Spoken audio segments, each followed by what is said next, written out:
Hey guys, and welcome back to the channel, and today I'm here as seen by the video, an Infernity Fiendsmith Adventurer deck profile. We didn't see a ban list yesterday, and as promised I would do a deck profile video or just a TCG video in general on Monday if the ban list didn't come out yesterday. But this video might be really invalid in this week because probably the ban list will drop this week. But as promised, here's a TCG video, and it's actually a very new interesting variant I've been cooking with, and actually went 3-1 less locals, ending 4th place with the deck, only losing to Ryziel Fiendsmith in I think in my second round because of drawn lockboard and just a lot of hand traps in general. But yeah, the main goal is you summon out Griffin Rider, of course, so you have an early Omni negate, and then just go through a full combo from there, protected Fiendsmith lines and stuff. And just in general, Adventurer is one of my favorite engines for Infernity. Remember back when we had Barone and Savage, and before Fiendsmith was revealed, we had, of course, Infernity Adventurer Punk, which is clearly one of my favorite variants. So maybe expect some kind of Punk variant of the deck soon too, because Punk in general is just really nice, and it of course gets amazing new support, so I've been cooking with that also lately. But yeah, I wanted to showcase this first because this is the variant I've been running now, and less locals of course went pretty insane, which is really nice. But yeah, let's just get into the deck profile. Of course, first shoutouts to everyone at the Infernity Discord. Join in the link down below. Best community, Infernity best deck, Infernity for life, of course. But yeah, let's just get into the deck profile because I'm really excited, and this variant is really fun to play, and it's really insane when we go off, of course. So yeah, let's just start with the main deck.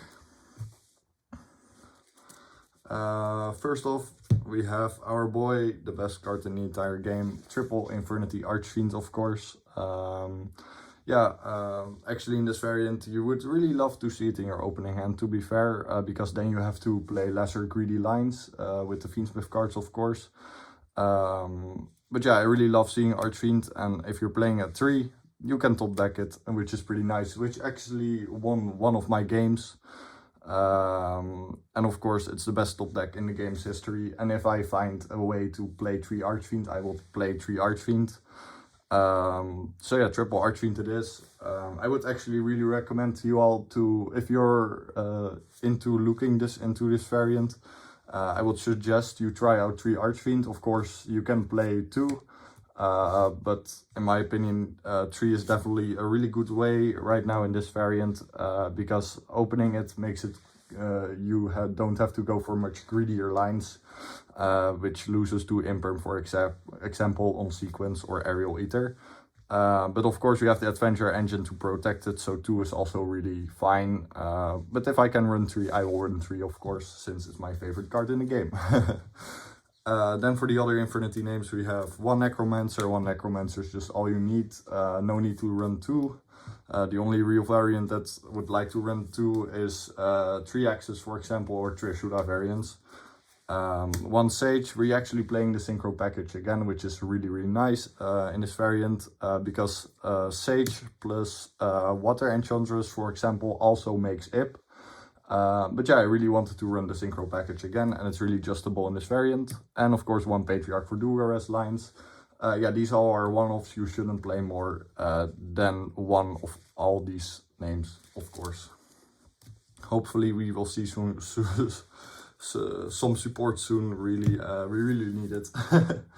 Then actually what I've been testing out in this variant is triple Return of the Reaper. I was looking back to my list back in the day and everybody else's list, like, wow, we used to run 3 Reaper, of course. Actually, I thought, hey, with all those Bestials right now in the format, hard opening Reaper isn't bad. It can actually keep you going in the game, so for extension, which is great. So I tested out the 3, and I really like it at 3 in this variant. Not that I would suggest it for other variants to run it at 3. But this variant is really adjustable, and going second you of course side 2 out. But yeah, I really like testing it out, and it's really good against the Bestials. I actually got Bestialt, had Reaper in my opening hand, used Reaper and won the game from there. Because summoning Archfiend back from banishment, of course. And a lot of people, of course, don't know that Reaper doesn't target. So I activated Reaper, for example, then I changed the Bestial to it, and then I just still got to summon Archfiend back, of course, because it doesn't target, which is great. Reaper is an insane card. And if you get support, I really see this card become a staple tree, of course, in every Infernity variant. But for now, you can of course still run it at 1, but I really liked testing it out with 3 because hard opening sometimes really can clutch. Then we have 1 launcher. I hope when this video becomes invalid, it becomes invalid in a good way and we will have 3 launcher.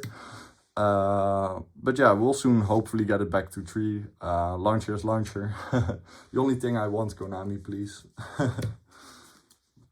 The burden of an Infernity 1 trick is having launcher at 1 for already 15 years. Then of course triple traps, because sometimes you really need to triple trap, and going second you just side out 1 of these depending on which deck, of course. For example, against Fire King I sided out Break because it will trigger the cards. But yeah, I really like playing 3 traps, and then, of course, as in every video I explain why. Don't play 3 barrier, because when your Infernity cards get outed, your name's on board, you still have a form of interruption in the form of break. So when you play 3 traps, never play triple barrier, but always 2 barrier, 1 break. Of course you can also just run 2 traps, but then I would recommend to run 2 barrier, because 2 barrier is way more impactful than 1 barrier, 1 break. Then for the pseudo Infernity names, we running 1 Stygian, 1 Harris, no Rhino Warrior because no Tour Guide. Sure, you can run Rhino Warrior because you can pitch it with Fateful Adventure, for example. But I don't want to risk an extra brick, because these 2 cards are already bricky on their own. Of course, Harris more than Stygian, but like no need for Rhino Warrior in this variant, no need at all. But yeah, Harris will always be the biggest brick until we get support. Then for spells, we actually play this card again, Void Apocalypse, because this is really the variant where it's really adjustable to run, because for example you can pitch the Water Enchantress from your hand with Void Apocalypse and then pitch a Fiend from deck to grave. Yeah, it's really cool in combination with Water Enchantress, and that's why I would really recommend for you all to play this in the Adventure variant, because of course pitching Water Enchantress from hand not only get you full Infernity combo, but also of course protected lines with the I mean the Adventure cards, of course. But yeah, why not 3? Because if you play, this is 41 cards, so you will see if you have 3, you open multiple copies of Void Apocalypse. Void Apocalypse being, of course, a hard once per turn. I'm a big fan of 2 ratios for cards that are hard once per turn. Or cards you don't really need to see. Of course, Void Apocalypse always good to see, but I don't want to risk it to open 2 in my hand. That's why I play 2. You want to see it, but it's also fine if you don't see it. You can run this card or you can run this card not, but if you would test out this variant, I would recommend for you all to try Void Apocalypse, because in combination with the Water Enchantress is really insane. Then for normal spells, 1 Succession. For Ip, of course, Monster Reborn Foolish.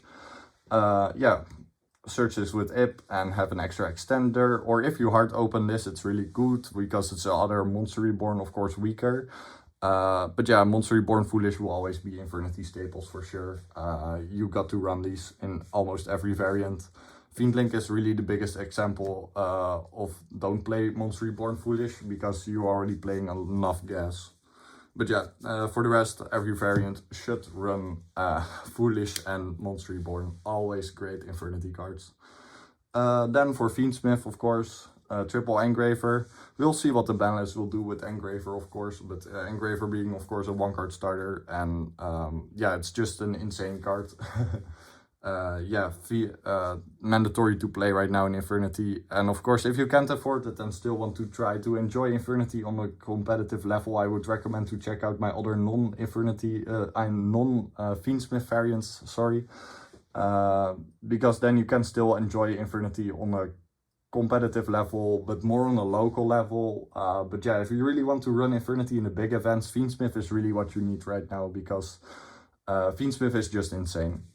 But yeah, Lacrima, one Lacrima, because the conflicts with your normal summon this deck, with the Adventurer cards, and Lurie of course with Tracked. But yeah, don't run more than one Lacrima, to be fair.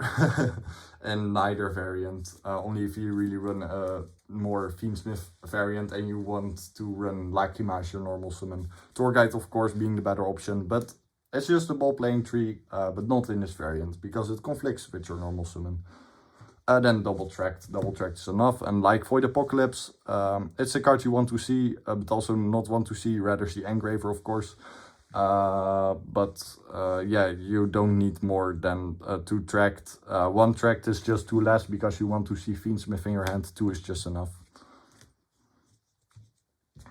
I mean, if you open one of the cards from the Fiendsmith package, you already have Fiendsmith combo, so adding more track to the deck is not good at all. Sure, you can try it, but you'll see that it will break. Then for the Adventurer engine, a really cool engine, of course, one of my favorite engines for Infernity. Also right now it's really good.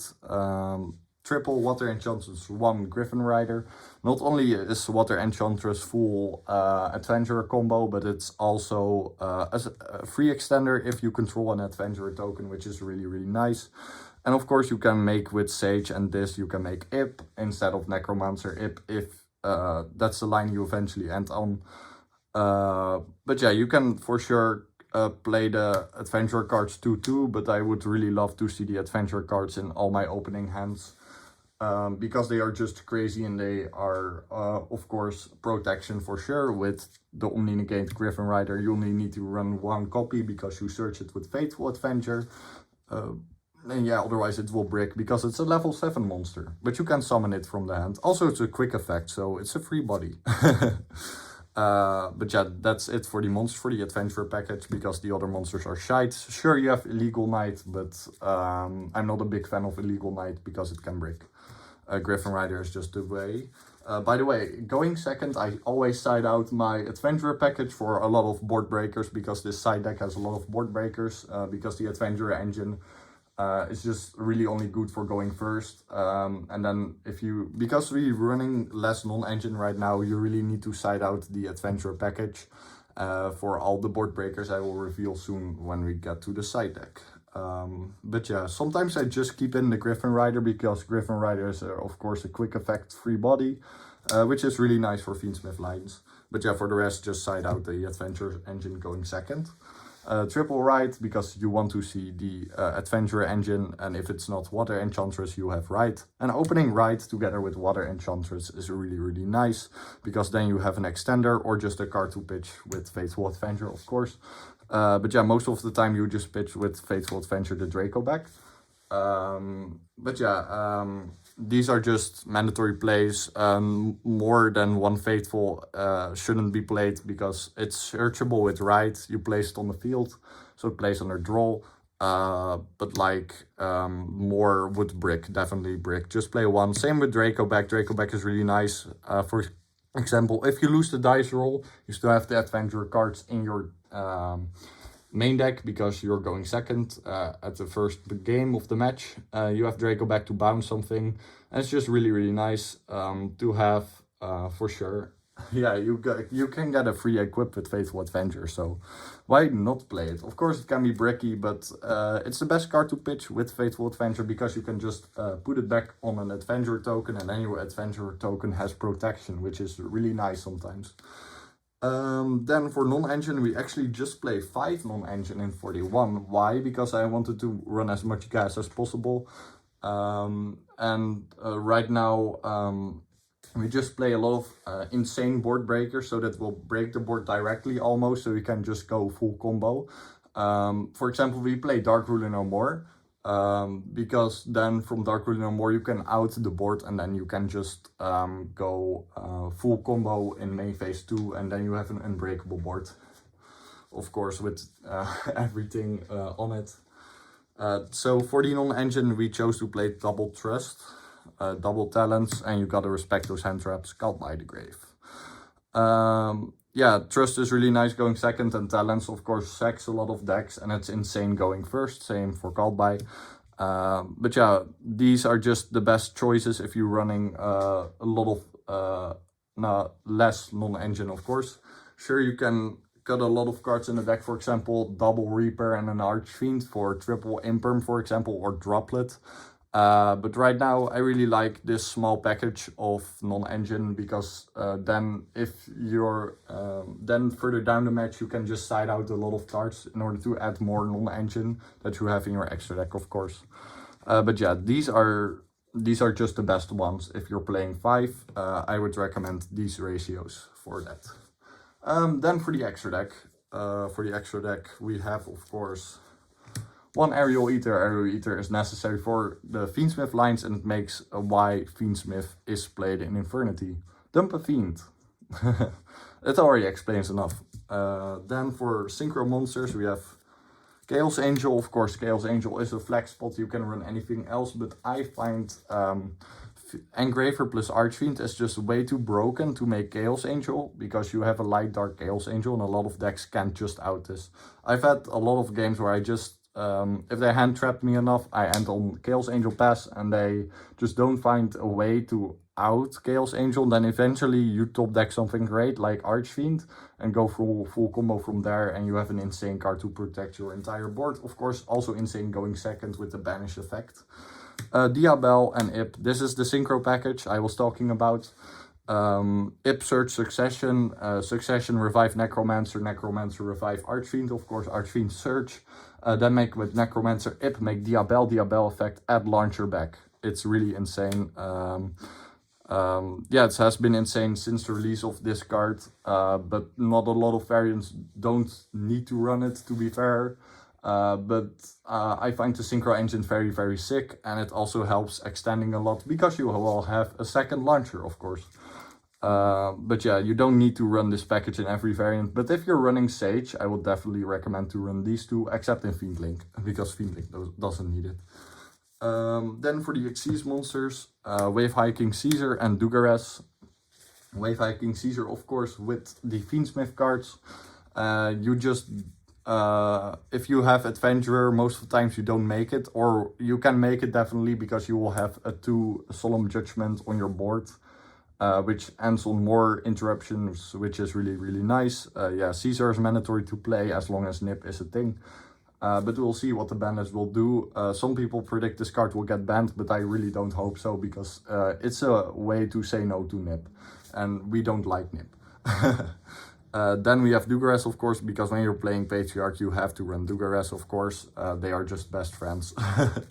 You got to run them both for sure, because Infernity really needs that extension sometimes, and or just in general, Dugares is just a great card.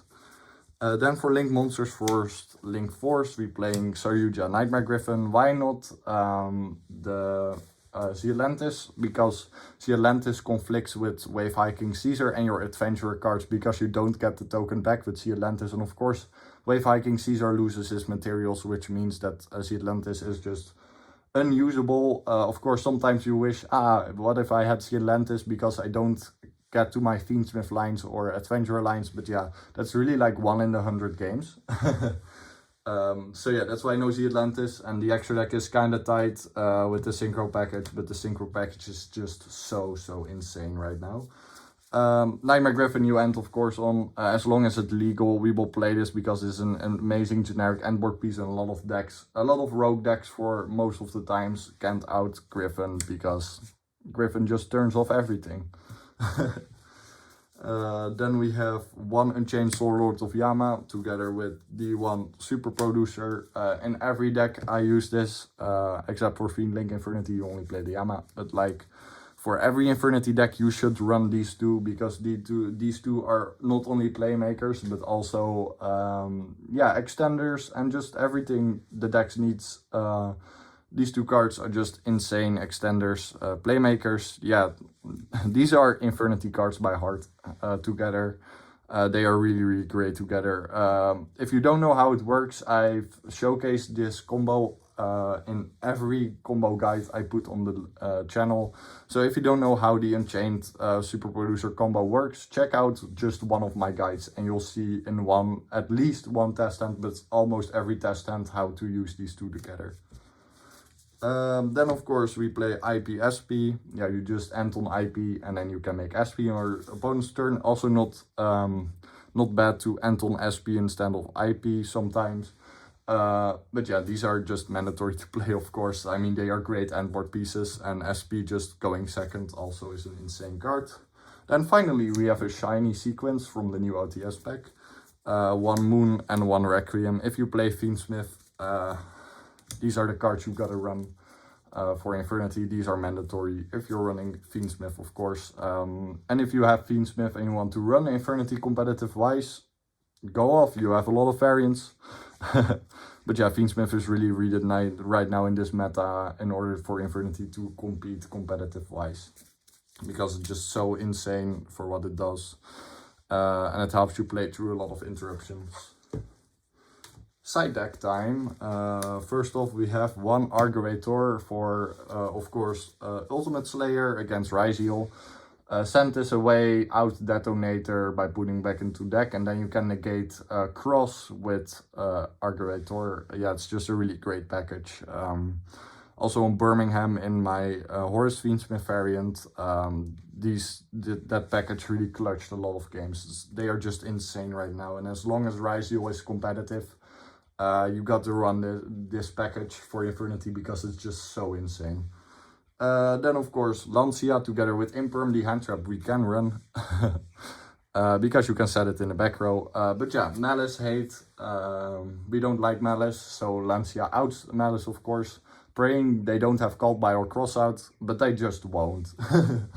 But yeah, you gotta run it as long as Malice is, of course, a meta deck, just like the Arguator Ultimate Slayer package, as long as Ryziel is a thing. Then we play triple Dark Ruler, like said. We play a lot of board breakers that turn off the board entirely, or they have to use their negates, because otherwise it will turn off their entire board. You can also run Droplet for sure, but I also like having the hand advantage, because what I've been having in modern games is basically when I use Droplet, I just have way too many cards on hand. That is very ironic for Infernity, of course. We like having no cards on hand, but like you really need that hand advantage in order to break boards. So that's why I'm playing Dark Ruler, and Dark Ruler has been great for me for sure. I really love Dark Ruler. But yeah, you can run Droplet like said, but from experience, I like Dark Ruler right now better, because otherwise you just have way too less cards in hand, and we only want to have no cards in hand when we're going full combo and summoning, of course, our boy Infernity Archfiend. Then, like already spoiled, triple Ultimate Slayer, really great package. Yeah, I already pretty much explained this card why. Insane card for sure, against Ryziel and just a lot of decks in general. Also cool against Malice. You can send your own Nightmare Griffin, for example, to the graveyard against Malice. Then we have triple Evenly Matched. Evenly is GOAT. I love Evenly. Evenly is probably my favorite board breaker of all time. But yeah, this card is great. It forces out negates, and otherwise you just have game from there. I mean, I had Evenly against Eldritch, for example, and that just won the game from there on its own, and then going full combo in main phase 2. But yeah, a lot of decks can't out Evenly, and I think just in general that Evenly Match is a sleeper card in this format. And we'll see, of course, next format after the ban list, but I think that Evenly will still be pretty great, and I really love Evenly just in general. Then for the last two cards are Dimensional Barrier against Ryziel, Trust Target, Call Xyz, or if you're playing against Mitsurugi, you gotta choose if you want to call a Ritual or Xyz, which is funny sometimes. But yeah, the barrier is just really now mandatory to play together with Trust, because it's amazing. You got to, it turns out a lot of board, and if you, for example, get hand trapped, you still have Trust for the barrier, and so they can't combo, and then on your turn you can just combo off. Why did I pick DDG instead of Sanctum? Because I already think I have enough Malice Hate in the deck. And DDG turns off just all those Fiendsmith piles, for example, in the format. Of course, it isn't great against Tempai, but against Tempai you have D-Barrier, of course. But yeah, that's why I picked DDG, and DDG is just a great card in general. Also outs a lot of rogue decks, of course, even ourselves. But yeah, that was it for the deck profile. I hope you enjoyed. I finally have a camera stand, so the deck profiles will be looking much greater in the future, and of course as of today, which I'm really happy about. Shoutouts to Infernity Archfiend for keeping me alive. But yeah, Infernity, best deck forever. I hope the banlist will drop soon. Probably this week, of course, and we will get Launcher back to 3, at least 2. Please, Konami, it's the only thing I want in life. But yeah, I hope you all enjoyed the deck profile. I don't know if I can make a combo guide in time because, you know, banlist. But if the banlist doesn't drop this week, I will put out a combo guide on next week Monday for sure. Because why? Because if they don't drop the banlist, then I guess we're still stuck in the format till we get a banlist. I hope Konami does communicate when the banlist will drop, because that's just so good and it's so healthy for the community. But yeah, enough of my yapping. Thank you all so much for watching. I hope you all enjoyed this deck, and I will be going with this deck again to locals for sure. And we'll see if the banlist will drop in time for the Dutch Open, because otherwise I will definitely run this variant, because I really enjoy this variant right now in this meta. But yeah, thank you all so much for watching. Infernity best deck, Infernity for life. See you in the next one. Much more Master Duel videos also coming because of the release of Aerial Ether. But yeah, banlist hopefully soon. Thank you all so much for watching. See you in the next one.